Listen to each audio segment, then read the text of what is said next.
Hello everyone, welcome back to my channel. అందరూ ఎలా ఉన్నారు? నేను చాలా బాగున్నాను. మీరు కూడా అందరూ చాలా బాగున్నారు అనుకుంటున్నాను. ఈ రోజు అయితే మంచి స్నాక్ రెసిపీని మీతో పరిచయం చేయబోతున్నాను. అదేంటంటే చీజ్ వెజ్ శాండ్విచ్ అన్నమాట. ఈ చీజ్ వెజ్ శాండ్విచ్ చేసుకోవడానికి కావాల్సిన ఇంగ్రీడియంట్స్ ఏంటో ఇప్పుడు చూసేద్దాం రండి. ఫస్ట్ మెయిన్ ఇంగ్రీడియంట్స్ వచ్చి బ్రెడ్ అనమాట. బ్రెడ్ అయితే శాండ్విచ్ బ్రెడ్ తీసుకుంటే బాగుంటుంది. నా దగ్గర అయితే ఇప్పుడు ప్రజెంట్ మిల్క్ బ్రెడ్ ఉంది. సో ఈ మిల్క్ బ్రెడ్ అయితే యూజ్ చేసుకుంటున్నాను. సో నెక్స్ట్ వచ్చేసి కార్న్ అనమాట. మనం ఇందులో ఏ వెజిటేబుల్ అయినా యాడ్ చేసుకోవచ్చు. నేనైతే కార్న్ యాడ్ చేసుకుంటున్నాను. వచ్చేసి చీజ్, నెక్స్ట్ ఆనియన్స్, టమాటా ketchup, next chilli powder, salt and ghee అన్నా వాడుకోవచ్చు లేదా బటర్ అన్నా వాడుకోవచ్చు అనమాట. రెండిట్లో ఏదైనా ఇంక్లూడ్ చేసుకోవచ్చు. సో చాలా సింపుల్ ఇంగ్రీడియంట్స్, చాలా క్విక్గా ఎలా చేసుకోవాలనేది చూపించేస్తాను. ఇది కిడ్స్ స్నాక్స్ బాక్స్ రెసిపీగా చాలా బాగుంటుంది. వాళ్ళు స్కూల్ నుంచి వచ్చే టయానికి మనం ఇలా చేసి పెడితే వాళ్ళు చాలా బాగా తింటారు. అండ్ ఇందులో హెల్దీ ఇంగ్రీడియంట్స్ కూడా ఇంక్లూడ్ చేయొచ్చు. లైక్ క్యారెట్ అనమాట. క్యారెట్ చూసుకుంటే మనం డైరెక్ట్గా ఇస్తే వాళ్ళు తినరు కదా. సో దాన్ని మంచిగా తురిమేసి ఇందులో యాడ్ చేస్తే వాళ్ళకి క్యారెట్ ఉందని కూడా తెలియదు అనమాట. సో చాలా బాగా యూజ్ అవుతుంది. చాలా బాగుంటుంది. చాలా క్విక్గా అయిపోతుంది. ఎలా చేయాలో ఇప్పుడు క్విక్గా చూపించేస్తాను, వచ్చేసేయండి. ఫస్ట్ వచ్చేసి మనం బ్రెడ్ స్లైస్ కి గీ అనేది అప్లై చేసేసుకుందాం. 2 sides గీ తీసుకొని మంచిగా ఇలా అప్లై చేసేసుకోవాలి. 2 sides గీ అయినా ఇక్కడ అప్లై చేసుకోవచ్చు, లేదా బటర్ ఉంటే బటర్ అయినా అప్లై చేసుకోవచ్చు అనమాట.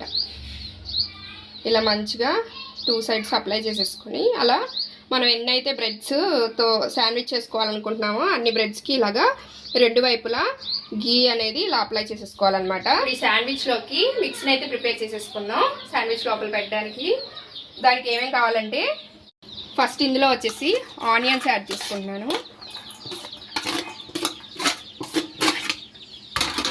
నెక్స్ట్ కార్న్,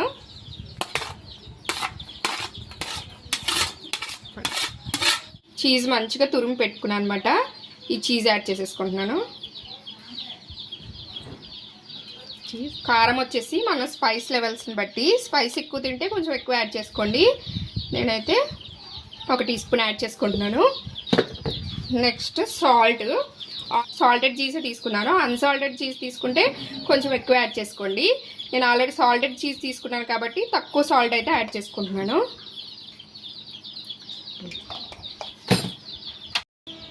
నెక్స్ట్ ఇందులో వచ్చేసి టమాటా కెచప్ యాడ్ చేసుకుంటున్నాను. ఈ ఇంగ్రీడియంట్స్ అన్నీ మంచిగా మిక్స్ చేసేసుకోవాలి. ఇలా మిక్స్ చేసేసుకుని బ్రెడ్ స్లైసెస్ మధ్యలో పెట్టుకుని మంచిగా కాల్ చేసుకోవడమే 2 sides. బ్రెడ్ స్లైసెస్ తీసుకుని దాని మధ్యలో మనం కలుపుకున్న స్టఫ్ని ఇలా మంచిగా పెట్టేసుకోవాలి.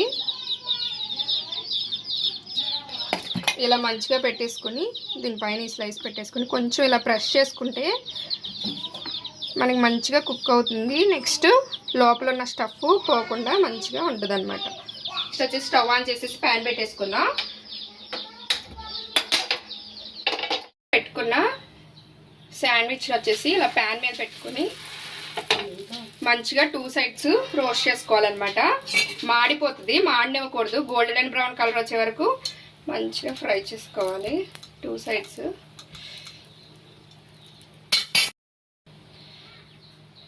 శాండ్విచ్ బ్రెడ్ని పెట్టేసుకుని లిడ్ ఇలా క్లోజ్ చేసేసుకోవడమే. ఇలా 2 sides మంచిగా గోల్డెన్ బ్రౌన్ కలర్ వచ్చింది కదా. ఇలా 2 sides రోస్ట్ చేసేసుకుని సర్వ్ చేసేసుకోవడమే.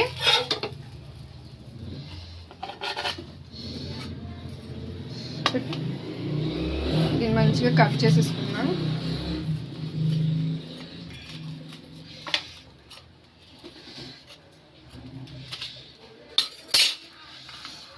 చూడండి ఎంత బాగా కుక్ అయిపోయిందో.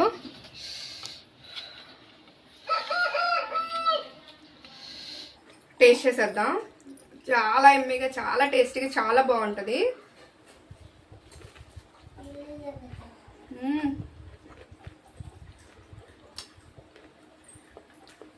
చాలా బాగుంటుంది. స్నాక్ రెసిపీ కింద ఇది సాస్లో ముంచుకుని తింటే అద్భుతం. ఖచ్చితంగా ఇలా ట్రై చేయండి. ట్రై చేసి ఎలా ఉందనేది నాకు కమెంట్ బాక్స్లో కమెంట్ చేయడం మాత్రం మర్చిపోకండి. ఈ వీడియో కనుక మీకు నచ్చితే ఒక లైక్ చేసి సబ్స్క్రైబ్ చేసుకోవడం మాత్రం మర్చిపోకండి. Bye guys.